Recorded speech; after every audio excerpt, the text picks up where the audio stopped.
These 3 ravens, ooh, they just opened up the egg. I was just going to tell you, it's the mom in the middle and the 2 babies on the end. She stole that egg from somewhere. It's not a flamingo egg. Ooh, ooh, she's feeding them. So, yeah, she just picked up that egg in her mouth and flew over here with it. I met flamingos. So, that egg was over here. She flew over there with it. So, maybe it's a duck egg. It comes out, must be the dad.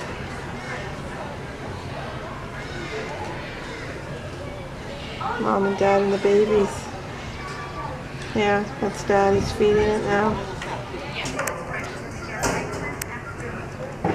Ugh.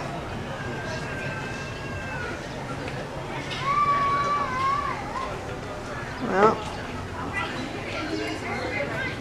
as soon as I finish here, I'm going to look over there and see if there's more eggs. Unless it's just a random duck egg and the ducks have given up laying eggs, because there was ducklings here before, and maybe it was just a random egg that they just laid and moved on.